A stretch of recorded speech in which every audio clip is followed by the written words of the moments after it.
Hello and welcome to the Feck It Fun, Fabulous and Free Eating Disorder Recovery podcast.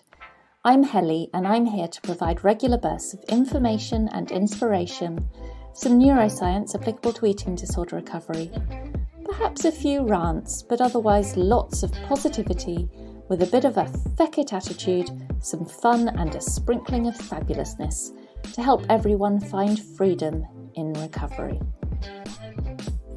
Hi everyone, and thank you for tuning in again to this episode of the Feck It Fun, Fabulous and Free Eating Disorder Recovery podcast. I hope everyone's doing really well at the moment and you are ready to sit back and listen to another episode with a few donuts or chocolate bars or all of the above in your hand and a nice cup of tea or big milky coffee next to you as well. Today's episode then is about the scarcity mindset. So let's get into it then. So a scarcity mindset is going to affect most people with a restrictive eating disorder in some way. And there's a simple explanation for that. It's because a restrictive eating disorder puts your body into a state of energy deficit. And when you're in a state of energy deficit, your brain naturally perceives that essential supplies of energy are low. So as far as your brain is concerned, this means that other important resources are also in low supply.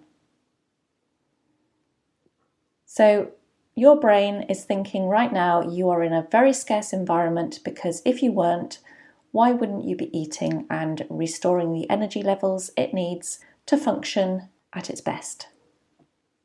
Now, of course, you and I know that with a restrictive eating disorder, it's not that food isn't available to you. It's actually that you have a restrictive eating disorder, which is preventing you from eating enough of the food that your body needs and creating a very strong aversion response to eating enough of that food. But like I said, your brain doesn't know that. It knows that not enough food is coming in, and so it's obviously in short supply. So if you were to think about it, if you were really in a situation in which food and other key resources were really in low supply, what would it be appropriate to do? So if that was a situation and you are genuinely in a scarce environment with not enough food around you, it would be very appropriate for your own survival to stock up on supplies when they are available and before they run out. Use resources you do have slowly in case you can't access more later. Avoid sharing precious resources with others or giving things away unnecessarily because, after all, you need to protect the supplies and survival of yourself and your family first and foremost. Make sure that absolutely nothing gets wasted. You would need to find supplies as economically as you possibly can and avoid luxuries and unnecessary expenditure. And you would recognise if others have more than you do or where there are abundant resources, and maybe even steal things to ensure you do have enough for your own survival. If you do obtain something and you later think, actually, it wasn't really necessary for me to have that, then you're probably going to return it and try and get your money back. And you're going to find ways to keep earning and ensure that resources continue to come in. You're going to save up, you're not going to waste anything, and you're going to keep that rainy day fund growing. And perhaps most importantly, you're going to feel very stressed and anxious about the fact that food and other precious supplies are low, so that you think about it a lot of the time and you feel quite worried about it. Now, as I gave you that list, I'm sure that many of you are already recognising yourselves in some of those points. I would lay bets that when it comes to not just food, but to money, time, and other significant resources in your life, that you experience many of these scarcity mindset symptoms. And some of you will know about the Minnesota starvation experiment, and I am going to get round to making an episode all about the Minnesota starvation experiment in due course. But For those of you who do know about it, or for those of you who don't, this was just very briefly when young, healthy men were semi-starved for 3 months during the Second World War to observe the effects that hunger will have on a person. And the experiment found that the men became hyper-focused on food so that they could think about little else. They hated to see food waste.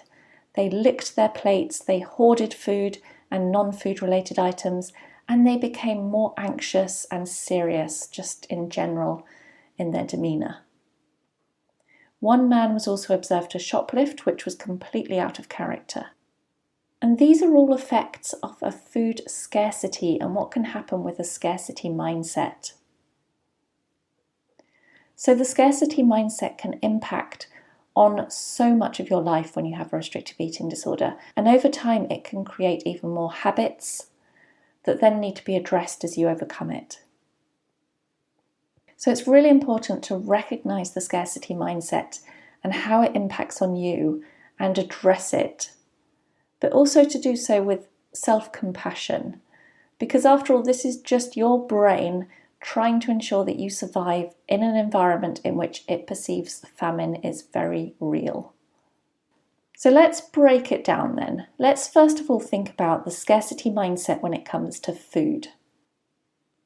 Now, when it comes to food, it will come as no surprise that the scarcity mindset is going to impact you in some quite big ways.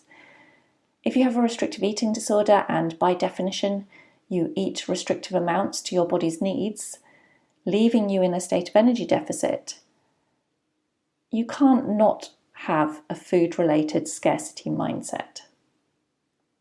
And the way in which the scarcity mindset with food and eating manifests for you will not be the same as for others because everyone's different, but there are some very typical ways in which it presents for a lot of people. And these include things like ongoing food thoughts, putting food on a pedestal, wanting everything you do allow yourself to eat to be as perfect as it can be, and to be able to savour the precious moments you do eat the foods that your brain and body are so hungry for. And that in itself can present as having ritualised eating patterns that make the eating event feel more important and special.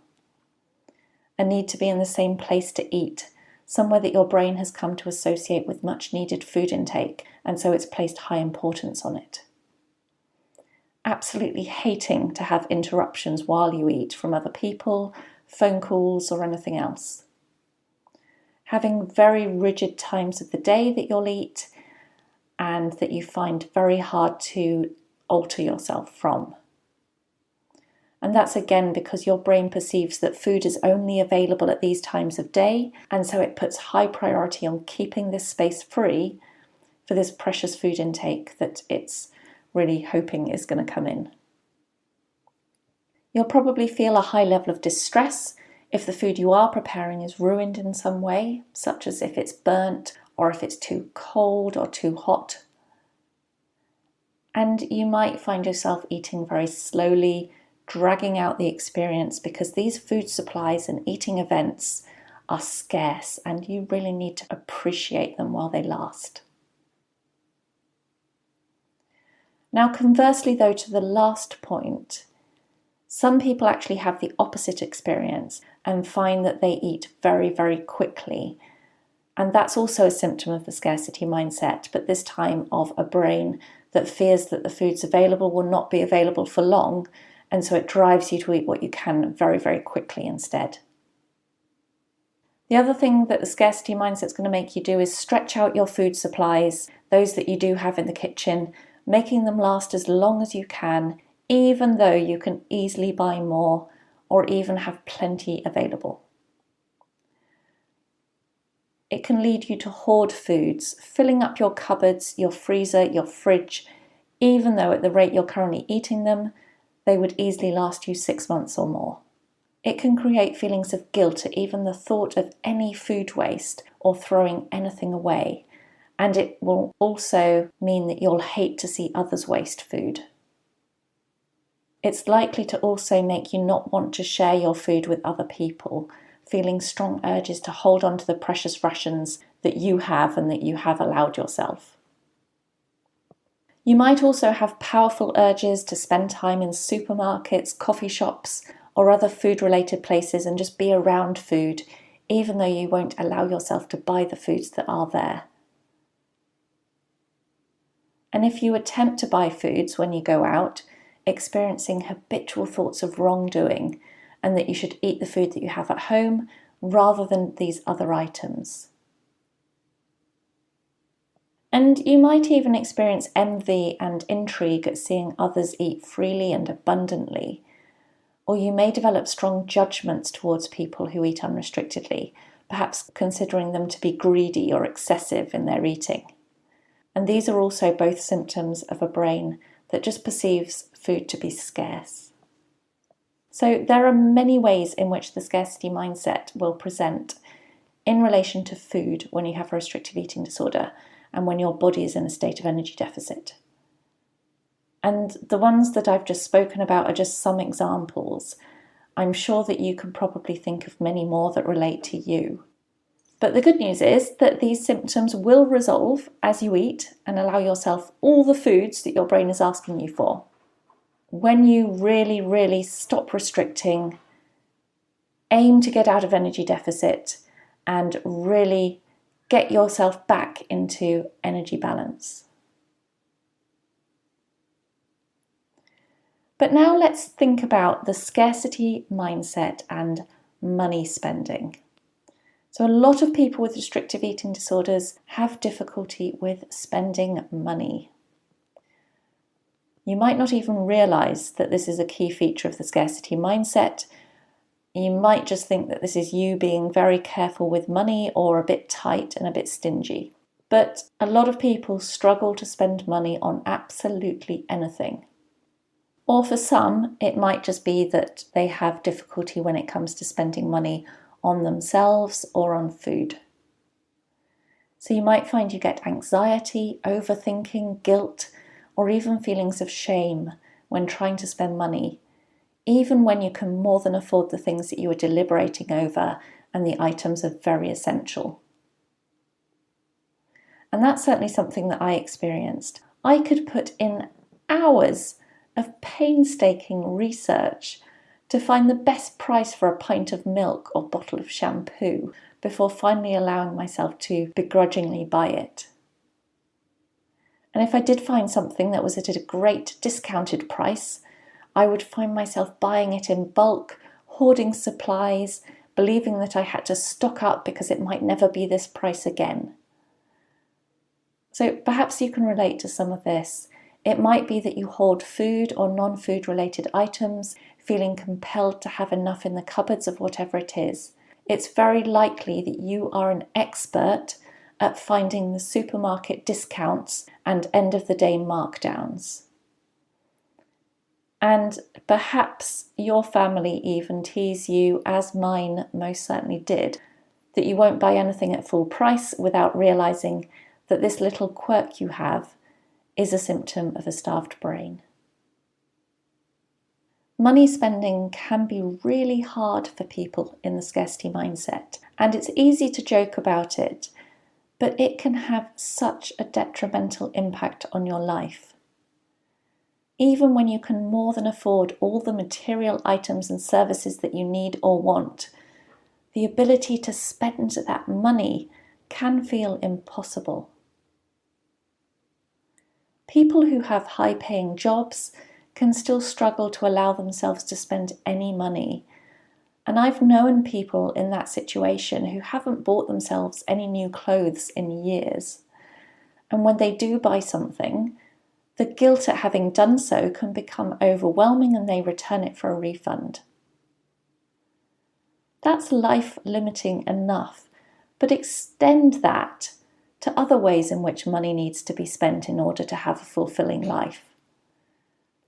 Taking a trip somewhere or going to visit friends and family means you need to spend money to travel there and back, and that can be something you find your brain is also highly resistant to. So then that discomfort results in your avoidance of going at all. Social activities can be difficult enough anyway for people with restrictive eating disorders, But even more so when you experience guilt at the thought of having to pay for things when you're out, such as drinks or entry perhaps to a theatre or a museum. And of course, yes, we are all very conscious in this day and age of rising energy costs, but people with restrictive eating disorders and a scarcity mindset can find it hard to use any energy in terms of electricity or gas that they don't deem absolutely necessary. And if that affects you, it's likely to mean that you struggle to heat your home to a comfortable level, not necessarily because you can't afford to, but because your brain is convincing you that you can't, or perhaps that you shouldn't. And living in that way is hard and it's miserable. Another way that the scarcity mindset can possibly impact you is when it comes to earning and saving. Many people with restrictive eating disorders who work will put in extra hours and think about their earnings and whether they are enough to a greater degree than someone not in the scarcity mindset. And most people are also excellent at saving money. And of course, yes, money saving is an important life skill to an extent. Money is important for our current ability to live, and it's good to have some savings for the future. But if these concerns and this saving mentality becomes obsessive or detrimental to your ability to live with enough comfort and freedom now, then it does need to be addressed. So you know that restrictive eating and hunger will have an impact on your thoughts, making you think about food a lot of the time as your brain is desperately trying to ensure you find the foods it needs. And these obsessive thoughts are a symptom of the scarcity mindset, and they will extend to all the other important things that your brain perceives as being scarce. So when it comes to money, despite knowing rationally that you have more than enough, you might find that you obsess over money and whether to spend it or not more than is normal or healthy. You can have ruminating thoughts around other things too, such as heating resources, fuel in the car, or how many tea bags you're using. This takes your attention from things in life that are actually pleasurable. These constant thoughts will improve as you eat and as you restore and as you get out of energy deficit and you rewire your brain. But if this is you right now, use this as additional motivation to really overcome the eating disorder and bash it hard. Now, the next thing I want to talk about is a bit more of a difficult topic, and that is kleptomania. So kleptomania is the medical term for compulsive stealing. And it's always a difficult topic because no one wants to admit to stealing or wrongdoing, but it's important to cover because I do think it ties into the scarcity mindset. So when people have kleptomania, they can feel compelled to steal or shoplift, even when they can easily afford the items they take or don't need them. And afterwards they can experience guilt, remorse, and shame. And studies have found there's a strong correlation with people who experience kleptomania and those who have a diagnosis of a restrictive eating disorder such as anorexia or bulimia. Now, some researchers think that this is due to eating disorders having a compulsive nature, and so it links to people with eating disorders then feeling compelled to steal. And maybe that is the case, but in all likelihood, in my mind, stealing starts as a result of the scarcity mindset. When your brain perceives that there are very few resources in the environment and that you can't afford to buy the things you need, it's understandable that in trying to fight for your survival and the essentials to stay alive, it will drive you to take what you can. And if stealing starts out in this way, it can then become highly rewarding because it triggers a high dopamine release, and then over time, these behaviours can become compulsive.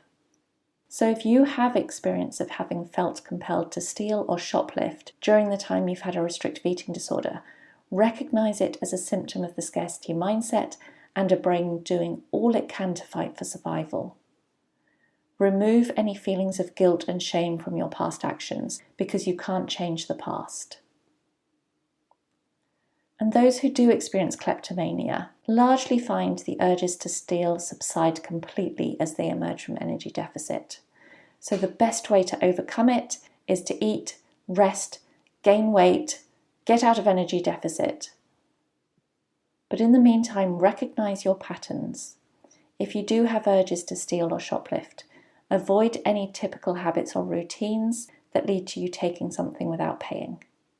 Shop in different stores because environments can be a trigger to old behaviours. Go shopping with other people so you're less likely to be tempted. And if you do get the urge, when you're in a shop, recognise it and just remove yourself from the setting. And if you do tend to steal in other situations, then set up similar obstacles to address it while you're still overcoming the eating disorder and the scarcity mindset. So the other way in which the scarcity mindset impacts people, which again not many people think about, is when it comes to time. This is the perception or belief that you have that time is always in short supply, and so everything has to be done as a priority, leaving you feeling pressured, often overwhelmed, and constantly on the go. So when you have a scarcity mindset created by food deprivation, it might seem odd that it would also stretch over to something like time. But time is actually another very precious resource that we have, and it's one that can't be replaced. So your brain does put a very high importance on it and perceives it to be potentially in short supply because other precious resources are. Plus, when your brain does perceive food to be limited, it's going to create an urgent drive to finish the things that you are doing because it wants you to put your attention back to seeking food and eating. So when you have a scarcity mindset in relation to time, it can present in a variety of ways. It might be that you constantly feel that time is lacking. You might always be on the go, but still feeling as if there's loads to do. You might feel pressured by the things you perceive that you need to do and a sense of urgency that they need to be done now, even if they're actually of very little importance. You might overschedule yourself because you perceive that time will otherwise run out. It's very likely that you'll find it hard to switch off each day and feel unable to relax because you feel like you have to do everything today. And a belief that if you do slow down, things won't get done and that would really matter. You might have guilt at the thought of letting others down if you didn't do the things you promise or that they've come to depend on you for. You probably put off the things you want to do for things you feel you have to do, and that keeps you overly focused on the here and now and not things that matter for your future. And ultimately, it results in you feeling frustrated each day that the things you want to be able to focus on, the things that matter to you, have been pushed back for the sake of being busy in other less meaningful ways. And this time scarcity mindset, again, it will improve as you overcome the eating disorder. But the drive to be busy can also become quite compulsive while you've got an eating disorder. It can impact on your ability to put your focus on what matters, which is addressing your restrictive eating and your compensatory behaviours and aiming to really overcome and bash the eating disorder out of your life. So it's something you need to focus on and address as you go through the process to overcome the eating disorder. Your priority each and every day needs to be on doing what you need to do to overcome the eating disorder fully and finally. That should be the most pressing and important thing in your life, because without it, everything else will always be heavily shadowed by this scarcity mindset, by the eating disorder, by being hungry all the time.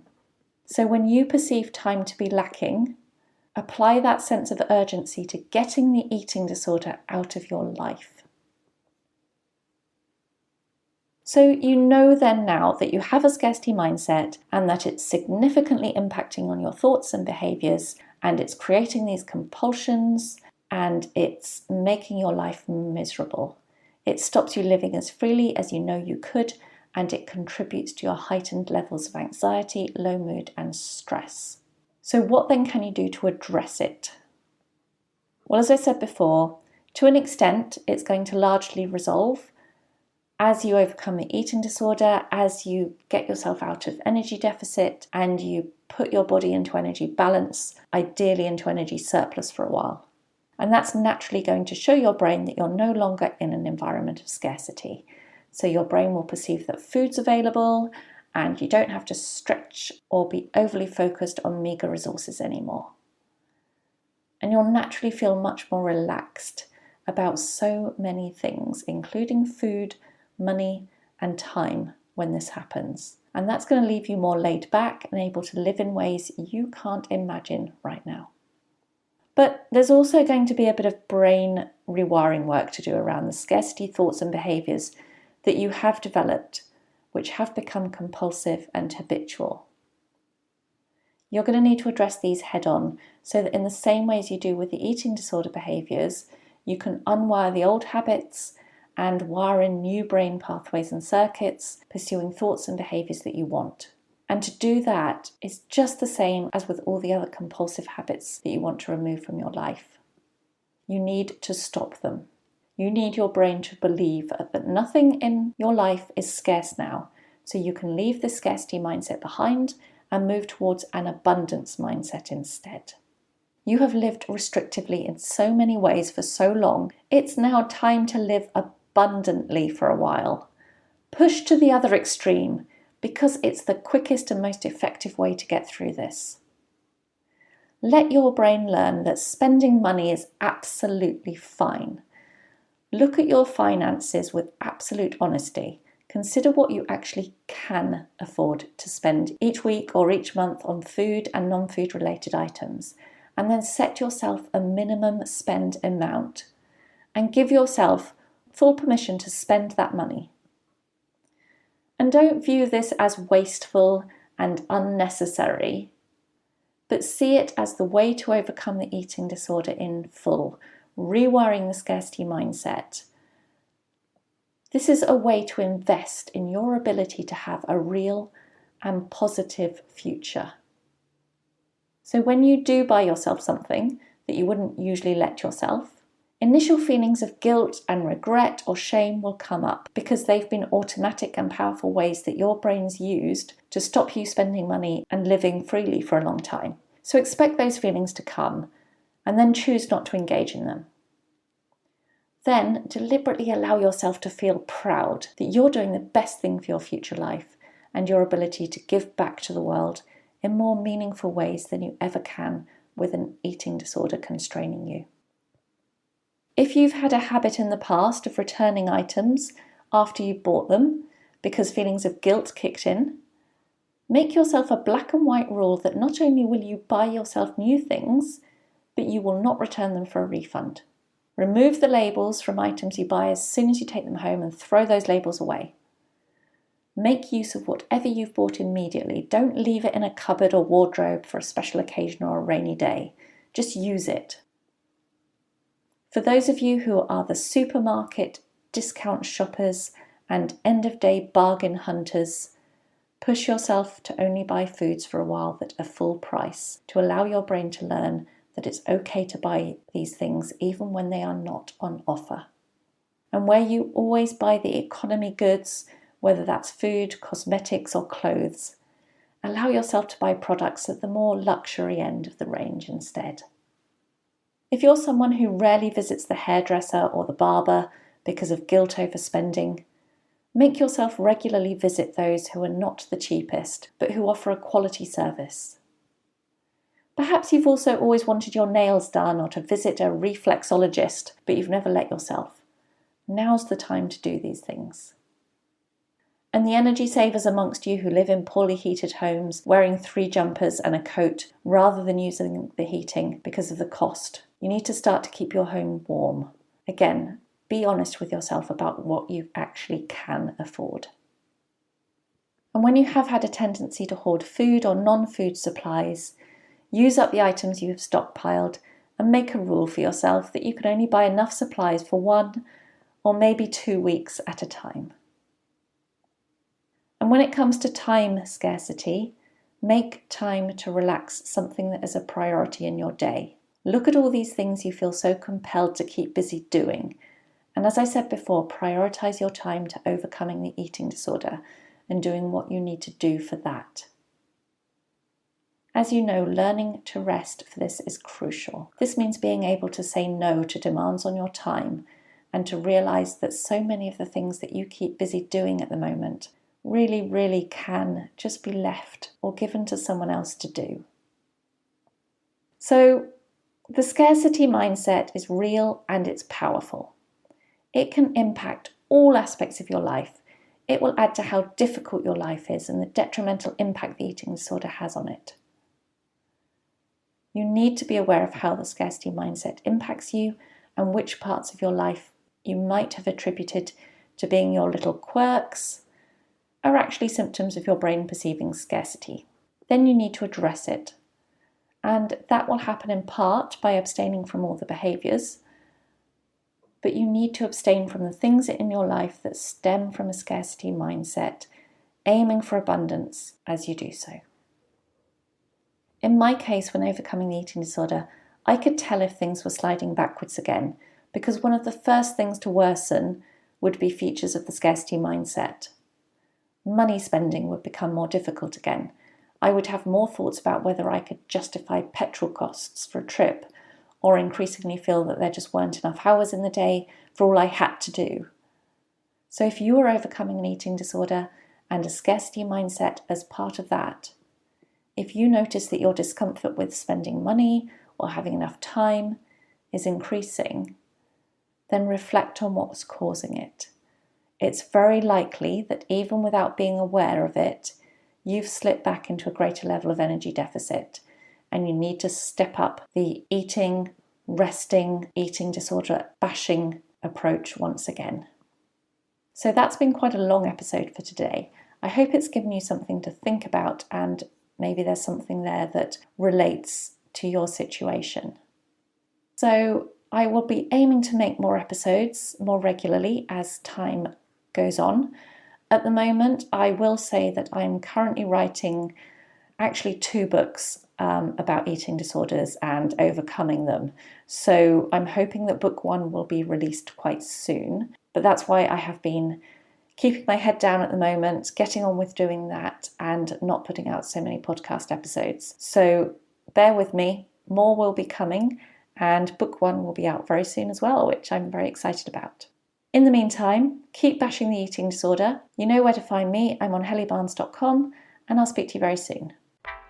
Thank you for listening to the Feck It Fun, Fabulous and Free Eating Disorder Recovery podcast. Don't forget, eating disorder recovery doesn't have to be boring and doesn't have to be serious. Now go and grab yourself some food and have a fabulous rest of the day.